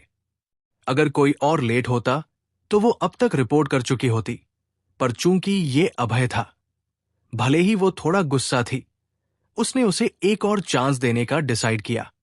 श्यामली का पिंक फेस गुस्से से देखते हुए अभय ने हल्की स्माइल दी। उसे लगा कि वो बहुत क्यूट थी और सच में अपने जॉब की केयर करती थी। अपनी वाइफ की कंपनी में ऐसी गुड एम्प्लॉयज देखकर उसे अपनी वाइफ के लिए लकी फील हुआ। आप अभी भी लाफ कर रहे हैं। आप लेट है पर फिर भी लाफ कर रहे हैं। ठीक है श्यामली, अब गुस्सा मत करो। मैं लाफ नहीं करूंगा। इस बार मैं आपको रिपोर्ट नहीं करूंगी, पर नेक्स्ट टाइम लेट मत होना। Got it? थैंक्स श्यामली। अभय ने थैंक्स कहा। उसे लगा ये क्यूट लिटिल गर्ल बहुत एडोरेबल थी। क्विकली वर्क पर जाइए, वरना किसी और ने पकड़ लिया तो बुरा होगा। श्यामली ने चार्मिंगली स्माइल की और कहा, गॉट इट। अभय ने कहा, मुड़ा और सेल्स डिपार्टमेंट में चोर की तरह जॉग कर गया। अभय को चोर की तरह सेल्स डिपार्टमेंट में जाते देख श्यामली स्माइल कर दी, क्योंकि ये ह्यूमर्स था। इस स्माइल से अचानक ऐसा लगा जैसे सैकड़ों फूल खिल गए हों। ब्राइट और ब्यूटीफुल पूरी हॉलवे उस स्माइल से लाइट अप हो गई। श्यामली वर्मा, मेरे ऑफिस में आइए। अचानक एक इरिटेटिंग वॉइस आई। श्यामली मुड़ी और उसका फेस तुरंत बदल गया। उसे ऑफिस बुलाने वाला विकास यादव था। विकास यादव सेल्स डिपार्टमेंट का मैनेजर था और वो बस एक रेगुलर एम्प्लॉय थी। तो उसे उसके साथ ऑफिस जाना पड़ा। ऑफिस के अंदर विकास ने डोर और विंडो क्लोज कर दी और श्यामली के प्रिटी फेस और पपीता साइज चेस्ट को देखा। उसकी आंखें फायर से भरी थी। वो सच में उसके क्लोथ्स पील करके उसे अपने माउथ में स्वॉलो करना चाहता था। विकास की आंखों में फायर देखकर श्यामली का चार्मिंग फेस सावधान हो गया। उसने नीचे देखा और उसकी नजरों से मिलाने की हिम्मत नहीं की। जिस तरह वो उसे देख रहा था, वो एक वुल्फ की तरह था जो लिटिल व्हाइट रैबिट को घूर रहा हो। इससे वो स्कैर्ड हो गई। श्यामली, मेरे पास आपके लिए एक जॉब है, आपको इसे पूरा करना होगा। विकास ने अपने हेयर टच किए और स्माइल के साथ कहा, मैनेजर, क्या जॉब? मुझे बताइए। श्यामली ने अपने स्मॉल हैंड्स क्लेंच किए और डिस्टर्बिंगली पूछा। उसे पहले से फील हो रहा था कि ये कोई गुड जॉब नहीं होने वाला। जब से उसने पिछले बार विकास को रिजेक्ट किया था, वो उसे टारगेट करने लगा और वर्क के दौरान प्रॉब्लम्स ढूंढता रहा। कभी कहता कि उसकी रिपोर्ट्स क्लियर नहीं है, कभी कहता कि वो वर्क पर एनर्जेटिक नहीं है। श्यामली, आप 3-1 गैंग से 10 लाख रुपए का डेट कलेक्ट करने जाइए। विकास की आंखें हॉट थी और उसने जॉब को लाउडली स्टेट किया। क्या? 3-1 गैंग से 10 लाख रुपए का बकाया डेट? श्यामली के रेड लिप्स हल्के से खुले। उसकी ब्यूटीफुल आंखें डिसबिलीव से भरी थी। उसे लगा जैसे उसने गलत सुन लिया हो। एपिसोड 22। श्यामली, तुम तो सेल्स डिपार्टमेंट की एम्प्लॉय ऑफ द मंथ हो। मुझे पूरा भरोसा है कि 3-1 गैंग से 10 लाख रुपए का डेट तुम जरूर कलेक्ट कर सकती हो। विकास यादव ने दोहराया जब उसे लगा कि शायद श्यामली वर्मा ने उसकी बात ठीक से नहीं सुनी। विकास की बात फिर से सुनकर श्यामली का सुंदर चेहरा कागज की तरह सफेद पड़ गया। उसका शरीर कांपने लगा क्योंकि उसके दिल में डर समा गया था। 3-1 गैंग पूर्वांचल शहर में कुख्यात थी। ये गुंडों का एक झुंड था जो शहर में आए दिन मारपीट करता और प्रोटेक्शन फीस वसूलता था। इस गैंग के सरगना ने 6 महीने पहले सेल्स डिपार्टमेंट से 10 लाख रुपए की ज्वेलरी खरीदी थी, पर पैसे नहीं दिए। सेल्स डिपार्टमेंट 12 से ज्यादा बार डेट मांगने गया, पर हर बार हाथ खाली रहा। एक सेल्समैन का तो डेट मांगते वक्त हाथ ही तोड़ दिया गया था और उसे हॉस्पिटल में बिताना पड़ा था। उस दिन से सेल्स डिपार्टमेंट में किसी की हिम्मत नहीं हुई कि वो उस डेट को कलेक्ट करने जाए। वो 10 लाख रुपए एक बैड डेट बनकर रह गया। विकास यादव अब श्यामली को उस डेट को कलेक्ट करने भेजना चाहता था। ये साफ था कि वो जानबूझकर उसे मुसीबत में डाल रहा था। वो तो एक नन्ही, कमजोर लड़की थी। ये निकम्मे उसे कैसे गंभीरता से लेते? अपनी इस खूबसूरती के साथ उसे डर था कि ये गुंडे उसे जिंदा निगल जाएंगे, कुछ भी नहीं छोड़ेंगे। मैनेजर यादव, 3-1 गैंग तो गुंडों का झुंड है। मैं एक लड़की हूं, 10 लाख रुपए का डेट कैसे वापस ला सकती हूं? श्यामली का चेहरा पीला पड़ गया। उसने हिम्मत करके जवाब दिया, श्यामली वर्मा, मैं तुम्हें 2 रास्ते दे रहा हूं। पहला, 3-1 गैंग से 10 लाख रुपए का डेट कलेक्ट करो। दूसरा, मेरी औरत बन जाओ। मैं सेल्स डिपार्टमेंट में तुम्हारी पूरी केयर करूंगा। विकास ने ठहाका मारते हुए अपनी असली नीयत दिखा दी। उसने श्यामली को बैड डेट कलेक्ट करने का ऑर्डर इसलिए दिया था ताकि उसे डरा धमकाकर अपनी औरत बना सके। श्यामली, तुम क्या सोचती हो? श्यामली का पीला चेहरा और उसकी उदासी देखकर विकास के मन में उत्तेजना भर गई। तू छोटी सी लड़की, बहुत घमंड है न तुझमें। जब मैंने तुझे रोजेज दिए, तूने ठुकरा दिए और कहा कि अभय सिंह तेरा बॉयफ्रेंड है। अब देखता हूं तुझे कैसे तबाह करता हूं। इस बार कोई नहीं बचा सकता। आप बेशर्म हैं। मैं कभी आपकी औरत नहीं बनूंगी। श्यामली इस शख्स की बेशर्मी से गुस्से में आग बबूला हो गई और चिल्ला पड़ी, मैं तुम्हें 1 घंटे का टाइम देता हूं सोचने के लिए। या तो मेरी औरत बनो या डेट कलेक्ट करो। अगर डेट सक्सेसफुली कलेक्ट नहीं कर पाई तो यहां से आउट हो जाओ। विकास के चेहरे पर शैतानी भाव था। उसकी आंखें धमकियों से भरी थी। आपके सपनों में भी नहीं। श्यामली ने जोर से चीखा और पीले चेहरे के साथ ऑफिस से बाहर निकलकर सेल्स डिपार्टमेंट की ओर बढ़ गई। छोटी बहन श्यामली, तुम्हें क्या हो गया? अभय सिंह ने चिंता से पूछा जब उसने श्यामली का पीला चेहरा देखा, जो ऐसा लग रहा था जैसे उसकी आत्मा खो गई हो। उसे साफ याद था कि श्यामली अभी उसके साथ हंस बोल रही थी। कुछ ही मिनटों में वो इस तरह आत्माविहीन कैसे हो गई? उसकी यादों में ये एक मेहनती और बेहद हंसमुख लड़की थी। जो भी उसे दुखी करता था वो मरने के लायक था। भाई अभय, मैं वाह। अभय की सांत्वना भरी बातें सुनकर श्यामली अपने आंसुओं को अब और रोक न सकी और जोर जोर से रोने लगी।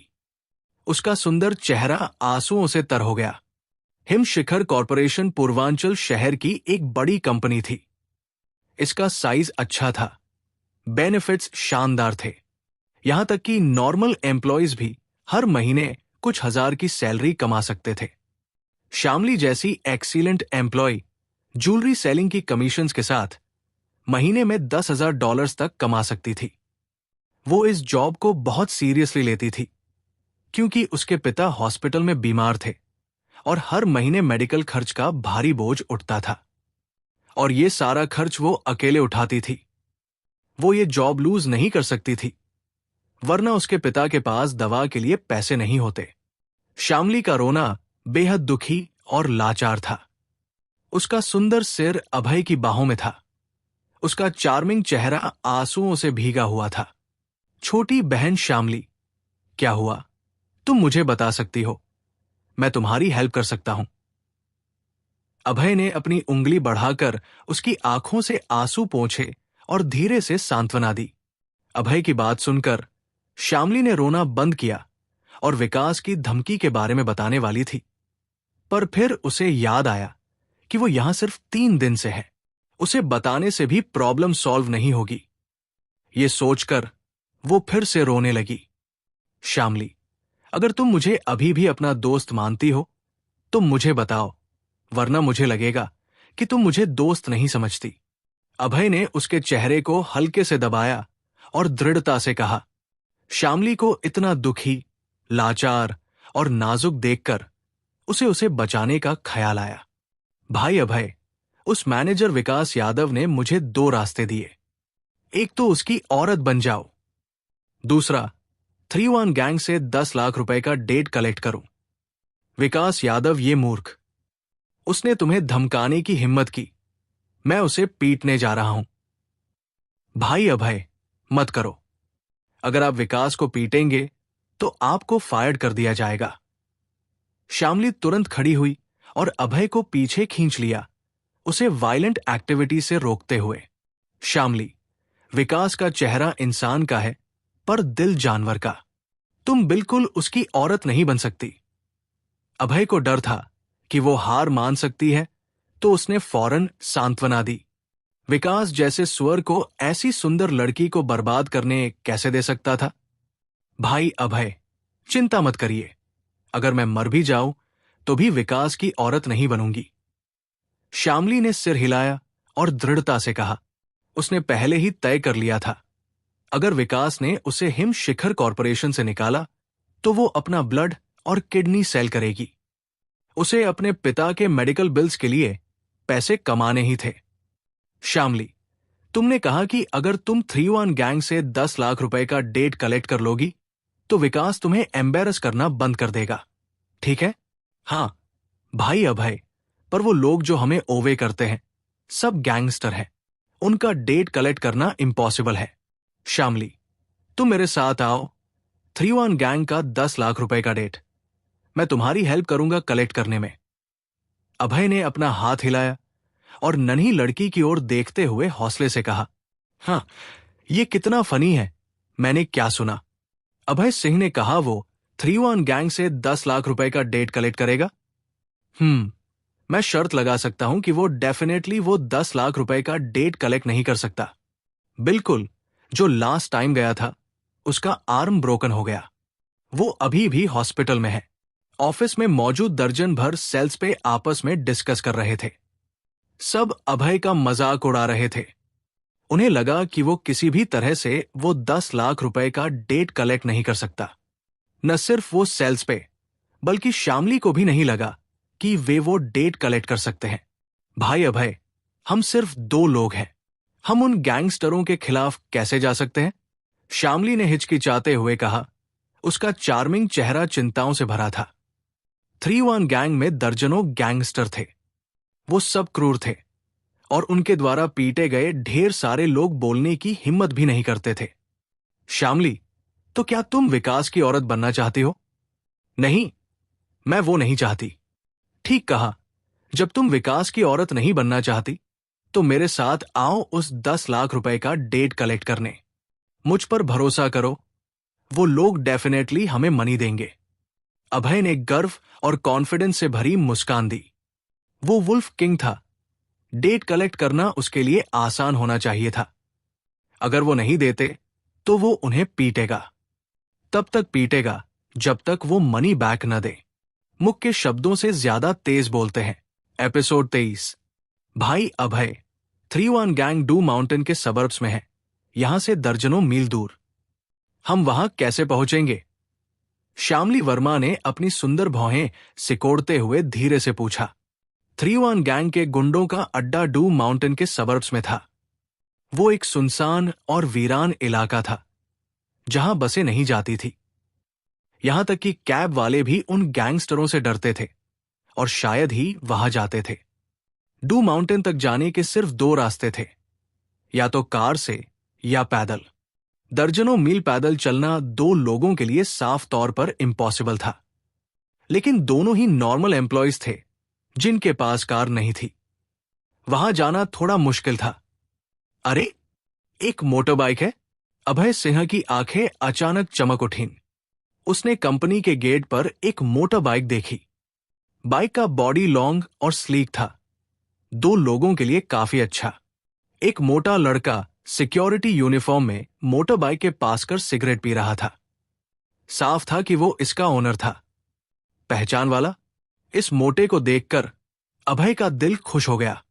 इस मोटे का चेहरा गोल था, आंखें छोटी। ये वही मोटा था जिससे अभय की मुलाकात सेल्स डिपार्टमेंट के इंटरव्यू के दिन हुई थी। उस दिन दोनों ने खूब बातें की थी। अरे मोटे।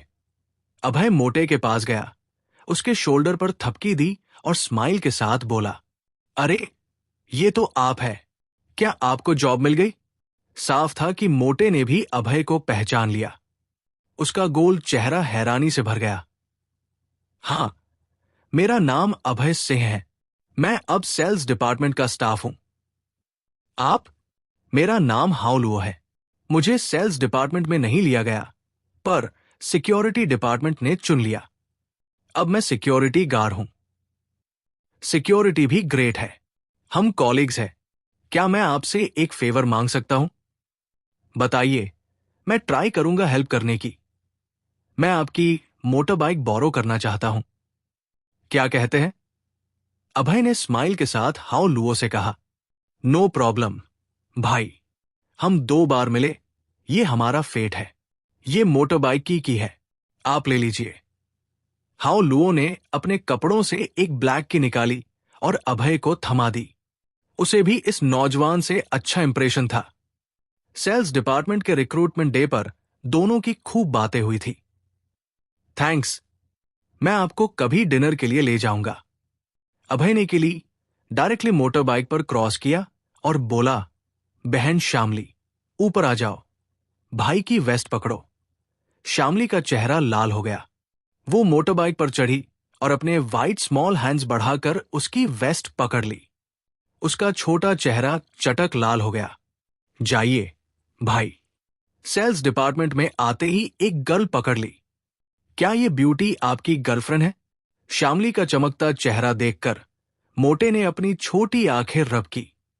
उसकी आंखों में जलन थी। ये तो मेरी कॉलीग है। अभय ने हल्की स्माइल दी और मोटे को जवाब दिया। अभय की बात सुनकर श्यामली का चेहरा थोड़ा उदास हो गया। उसकी आंखों में हल्की सी निराशा झलकी। पता नहीं क्यों, जब भाई अभय ने कहा कि वो उसकी गर्लफ्रेंड नहीं है, तो उसे थोड़ा बुरा लगा। भाई, देखिए ये ब्यूटी कितनी सैड हो गई। बहाना मत बनाइए।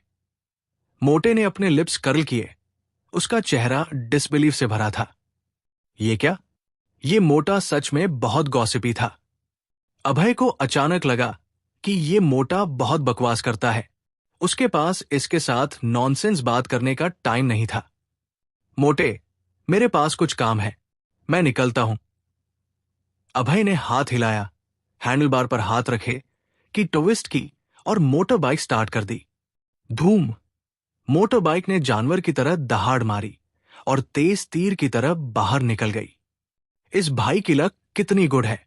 वो छोटी ब्यूटी साफ तौर पर उसमें इंटरेस्टेड है। अभय की धीरे धीरे ओझल होती शक्ल को देखकर मोटे के चेहरे पर जलन छा गई। अपने बारे में सोचकर उसे बहुत दुख हुआ। दोनों हिम शिखर कॉरपोरेशन के इंटरव्यू के लिए गए थे। अभय सेल्स डिपार्टमेंट में पहुंच गया, जहां ढेर सारी ब्यूटीज थी, और वो सिक्योरिटी डिपार्टमेंट में चला गया, जहां सिर्फ मर्द थे। उसकी लक बहुत खराब थी। दूसरों से कंपेयर करने पर गुस्सा आता था।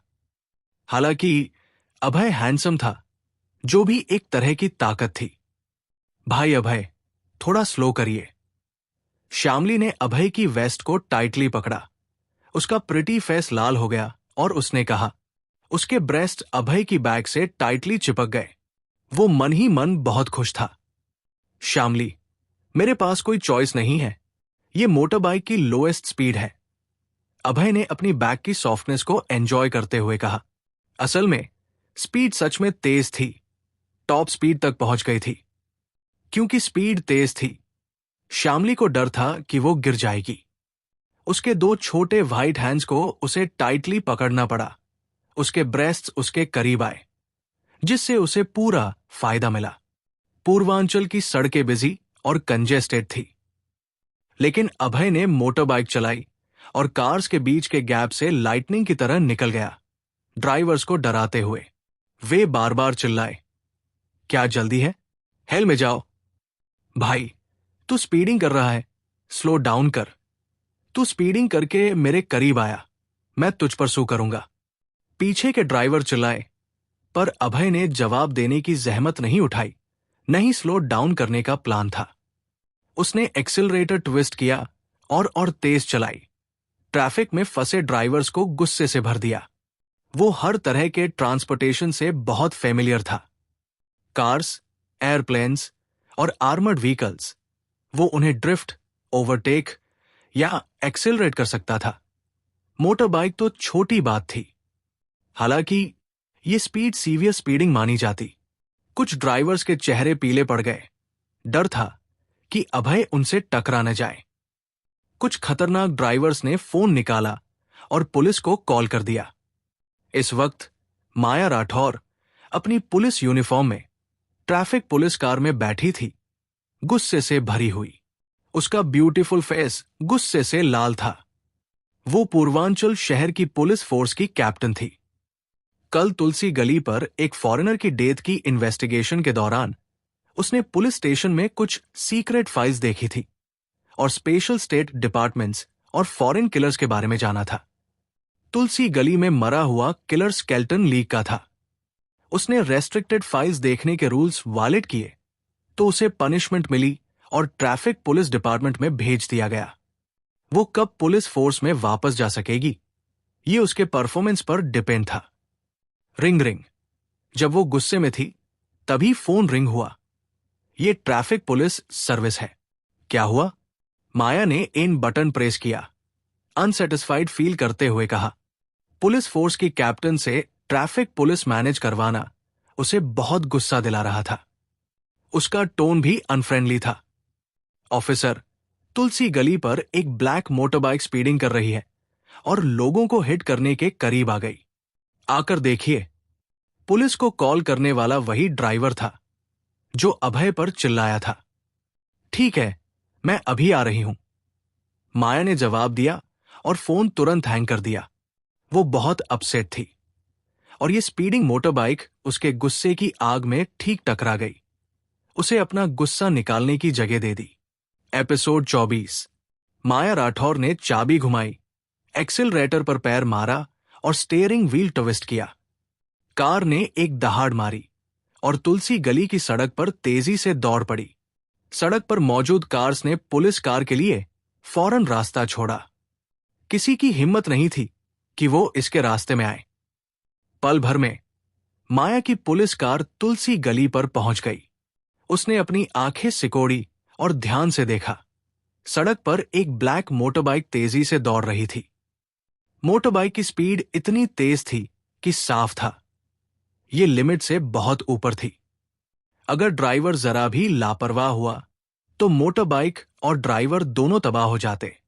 उसे मानना पड़ा कि मोटरबाइक का ड्राइवर बहुत हिम्मती था। या तो उसे अपनी स्किल्स पर पूरा भरोसा था या फिर वो एक संकी था। मेरे सामने स्पीडिंग करने की हिम्मत की, अब तू गया। माया ने तेज मोटरबाइक को देखते हुए गुस्से से कहा। इस पल उसने मोटरबाइक पर बैठे अभय सिन्हा को संकी का टैग दे दिया था। माया का चेहरा चार्मिंग था।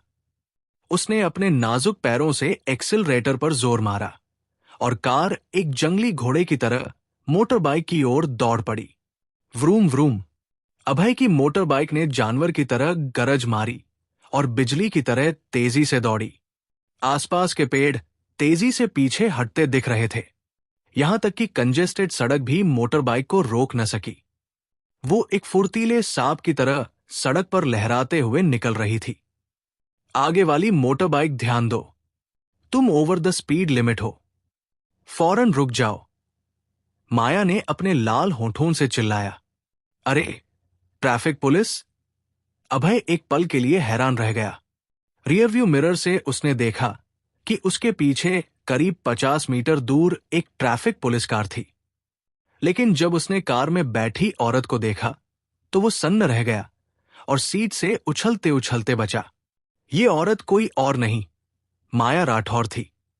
ये तो जानना जरूरी है कि माया राठौर पूर्वांचल शहर की पुलिस फोर्स की कैप्टन थी और ऊपर से उसने होटल में उसका शरीर भी देखा था। ये क्या माजरा है?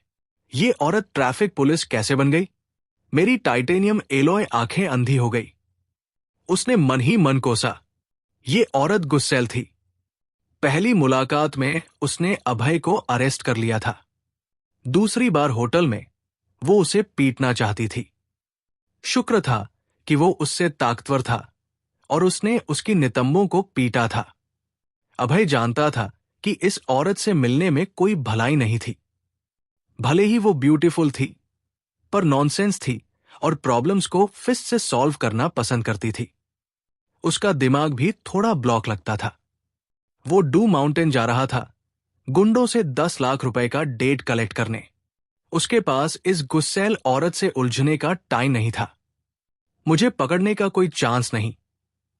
अभय ने हल्की स्माइल दी और राइट हैंडल बार पर एक्सीलरेटर को जोर से मारा।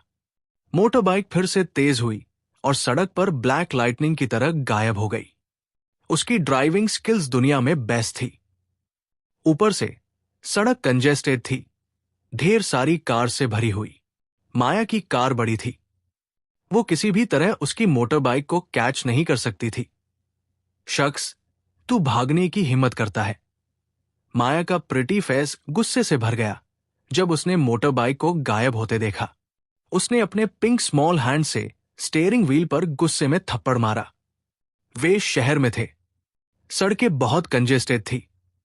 माया के सामने पहले ही 10 से ज्यादा कार्स जाम में फंसी थी। वो मोटरबाइक को कैच करने का कोई रास्ता नहीं था। वो बस उसे अपनी नजरों से ओझल होते देख सकती थी। शख्स, तूने मुझे गुस्सा दिला दिया। आज मैं तुझे जरूर पकड़ूंगी। मोटरबाइक का गायब होना माया को पूरी तरह गुस्से में ले आया। रिंग माया ने फोन निकाला और ट्रैफिक पुलिस कैप्टन का नंबर डायल किया। ऑफिसर राठौर, आपको कुछ चाहिए? एक क्रॉप्ड हेयर वाला ऑफिसर ने फोन इन किया। वो ट्रैफिक पुलिस का कैप्टन था और माया का पुलिस एकेडमी में क्लासमेट था। दोनों बहुत क्लोज थे। क्रॉप्ड हेयर ऑफिसर उसे बहुत रेस्पेक्ट करता था। भले ही माया अब ट्रैफिक पुलिस टीम में ट्रांसफर हो गई थी, वो कभी भी पुलिस फोर्स में वापस जा सकती थी। कैप्टन झाओ, क्या आप मेरे लिए एक ब्लैक मोटरबाइक चेक कर सकते हैं? ये तुलसी गली पर स्पीडिंग कर रही थी, पर एस्केप कर गई। लोकेशन ढूंढने के बाद मुझे बताइए, मैं खुद उसे पकड़ूंगी। माया ने कोल्डली कहा। उसका चेहरा गुस्से से लाल था। ठीक है, मैं लोकेशन चेक करके आपको सेंड करूंगा। क्रॉपडेयर पुलिस ऑफिसर ने फोन हैंग किया और ब्लैक मोटरबाइक की जांच शुरू कर दी। पर वो थोड़ा कंफ्यूज था। क्या ऑफिसर राठौर का मोटरबाइक से कोई पुराना हिसाब था? वरना वो उसे ट्रैफिक पुलिस कैप्टन को क्यों इन्वेस्टिगेट करने को कहती? जल्द ही माया के फोन पर एक मैसेज आया। ये मोटरबाइक का रूट और लोकेशन था, पर यह उससे बहुत दूर था। मैं तुझे जरूर पकड़ूंगी। माया ने ठंडी हम भरी और कार व्रूम के साथ स्टार्ट की। वो मोटरबाइक की लोकेशन की ओर तेजी से दौड़ पड़ी। भाई अभय, वो डूम माउंटेन है। श्यामली ने सामने एक छोटी पहाड़ी की ओर इशारा करते हुए कहा। उसका प्रिटी फेस पीला पड़ गया था। अभय की मोटरबाइक की स्पीड बहुत तेज थी। उसकी पूरी बॉडी तेज हवा से झुलस रही थी। उसका चेहरा पीला था और बाल बिखरे हुए थे। Do mountain? अभय ने सिर उठाया और सामने एक छोटी पहाड़ी देखी। ये 50 मीटर हाई थी, बंजर थी, जंगली घास से भरी थी और सड़क उबड़ खाबड़ थी। पहाड़ी की चोटी पर दर्जन भर मेटल टेंट्स थे। गुंडे उन मेटल टेंट्स में रहते थे। छोटी बहन श्यामली, चलो, अभय ने स्माइल के साथ कहा और श्यामली के पीले चेहरे को हल्के से सहलाया। उसने श्यामली का हवा से पीला चेहरा देखा तो उसे सहलाकर उसका सर्कुलेशन ठीक करने की कोशिश की। भाई अभय, वो गुंडे दर्जनों हैं। मुझे डर है कि हम उनके सामने नहीं टिक पाएंगे। श्यामली के प्रिटी फेस पर डर का भाव उभर आया। उसने सुना था कि ये गुंडे सब बदमाश थे और गंदे काम करते थे। अगर वे गए और पीट दिए गए तो? श्यामली जैसे नॉर्मल लोगों की नजर में गैंगस्टरों से उलझना नहीं चाहिए। भले ही वो डू माउंटेन के नीचे पहुंच गई थी, उसकी हिम्मत नहीं थी पहाड़ी चढ़ने की। बहन श्यामली, चिंता मत करो। चलो, ये गुंडे मेरे सामने कुछ भी नहीं है। अभय जानता था कि श्यामली डर रही थी। उसने उसे सांत्वना दी, उसका छोटा हाथ पकड़ा और डू माउंटेन की ओर बढ़ गया। डू माउंटेन की चोटी पर एक रैंप था जिसमें ढेर सारे मोटरबाइक ट्रैक्स थे। लगता था कि गुंडे अक्सर यहां अपनी बाइक चलाते थे। रंग बिरंगे बालों और अजीब कपड़ों वाले दर्जनों गैंगस्टर जमीन पर बैठे खा पी रहे थे। उनके आसपास बियर की बोतलें और बारबेक्यू स्टैंड्स थे। माहौल गुलजार था। गुंडे मजे ले रहे थे। वो शर्टलेस थे और अपनी आर्म्स पर टैटूज दिखा रहे थे। वो बियर के बड़े घूंट पी रहे थे और मीट के बड़े टुकड़े खा रहे थे। आप लोग कौन हैं? यहां क्यों आए? एक लंबा गुंडा ठंडी नजरों से पूछा जब उसने अभय और श्यामली को अपनी ओर आते देखा। आपका बॉस यहां है, मैं उससे मिलने आया हूं। अभय ने अपनी भौहें सिकोड़ी और हल्के से कहा। उसे इस लंबे गुंडे से शराब की बू बहुत नापसंद थी। शख्स, हमारे बॉस से कोई भी नहीं मिल सकता। फौरन निकल जाओ। मेरे ड्रिंकिंग में डिस्टर्ब मत करो। लंबा गुंडा एक बियर बोतल उठाकर नशे में बोला। मैं तुम्हें 3 सेकंड देता हूं। अपने बॉस को मुझसे मिलने बुलाओ, वरना मुझे बेरहम होने के लिए ब्लेम मत करना। अभय की आंखों में ठंडक की चमक उभरी और उसने ठंडे लहजे में कहा। एपिसोड 25। कौन है तू? 3-1 गैंग को धमकाने की हिम्मत कैसे की? लंबा गुंडा चिल्लाया। उसका चेहरा काला पड़ गया और वो बियर की बोतल लिए आगे बढ़ा। वो अभय सिन्हा को सबक सिखाने को तैयार था, ताकि उसे पता चले कि यहां मुसीबत मोल लेने का अंजाम भुगतना पड़ता है। भाई अभय, ये बियर की बोतल लिए है, अब क्या करें? श्यामली वर्मा ने गुंडे को देखकर अभय का हाथ कसकर पकड़ लिया। उसका चेहरा सफेद पड़ गया। औरतें गुंडों से डरती हैं और ये लंबा गुंडा उसकी नजर में खतरनाक था। चिंता मत कर, मैं इसे पीट दूंगा। अभय ने श्यामली के हाथ को थपथपाया और उसे भरोसा दिया। उसके लिए ये गुंडा कमजोर था। वो इसे एक मुक्के से उड़ा सकता था। वुल्फ किंग के सामने सब कमजोर थे। अरे, एक सुंदर लड़की? लंबे गुंडे की नजर श्यामली पर पड़ी और उसकी आंखें गर्म हो गई। 3-1 गैंग में सिर्फ मर्द थे, कोई औरत नहीं। श्यामली की खूबसूरती ने उसका खून खौला दिया। शख्स, इस लड़की को छोड़ और यहां से निकल जा। लंबे गुंडे ने बियर की बोतल उठाकर अभय पर चिल्लाया। उसने पहले अभय को हटाने और फिर श्यामली पर हाथ डालने का प्लान बनाया। लंबे गुंडे की बात सुनकर अभय का चेहरा सख्त हो गया। उसकी आंखों में ठंडक चमकी। मेरे सामने श्यामली से छेड़खानी? ये मरना चाहता है। कुछ लोगों को बस पीटाई चाहिए। उसने मुक्कों से जवाब देने का फैसला किया। हुश! अभय ने दाएं हाथ से तेज मुक्का मारा। वो बिजली की तरफ फास्ट था और पल में गुंडे से बियर की बोतल छीन ली। उसने हवा में घुमाकर उसके सिर पर दे मारी। पेंग! बियर की बोतल गुंडे के सिर पर टकराई। एक बड़ा कट बन गया और खून की धार फूट पड़ी। आह! दर्द से मर रहा हूं।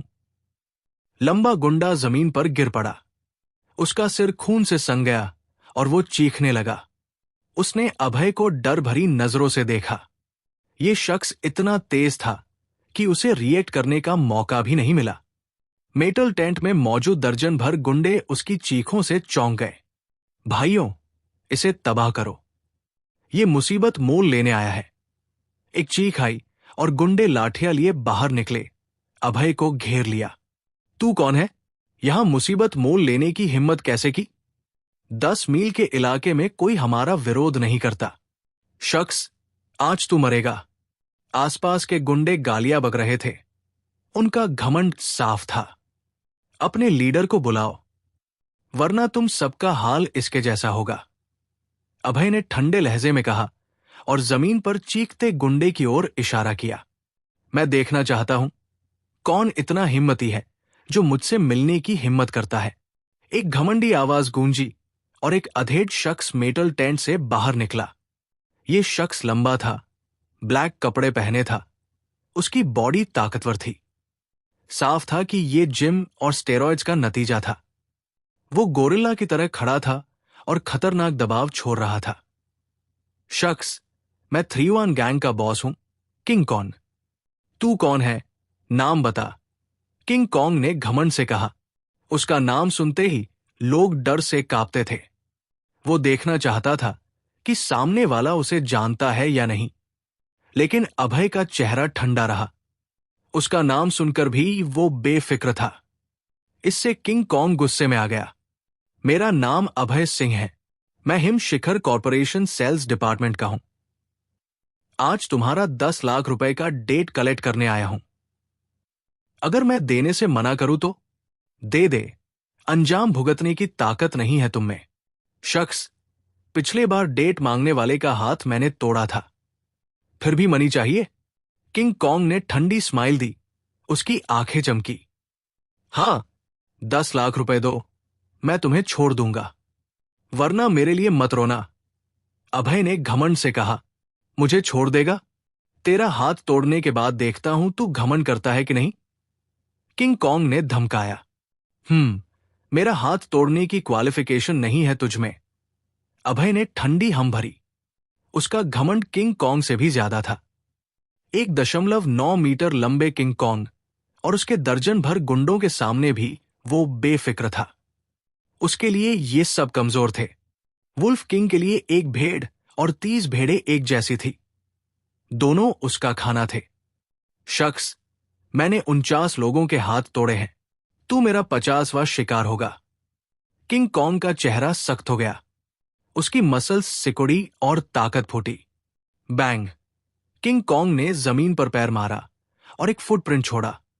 उसने दाया मुक्का घुमाया और अभय की ओर मारा। मुक्के ने हवा में सनसनाहट मचाई। यह था विंड वेयरिंग फिस्ट। बहुत खतरनाक था। हुश! अभय ने जमीन पर जोर मारा और अपनी बॉडी हवा में घुमाई। पल में वो किंग कॉन्ग के सामने था। कितनी तेज स्पीड! किंग कॉन्ग का चेहरा बदल गया। उसकी आंखों में हैरानी उभरी। इस शख्स की स्पीड बहुत तेज थी, उसकी उम्मीद से कहीं ज्यादा। पेंग! अभय का मुक्का किंग कॉन्ग के मुक्के से टकराया। हवा में धमाका हुआ। आ किंग कॉन्ग चीखा और उसकी बॉडी 10 मीटर से ज्यादा हवा में उड़कर जमीन पर गिरी। उसका हाथ अभय के मुक्के से टूट गया। तेज दर्द ने उसका चेहरा पीला कर दिया।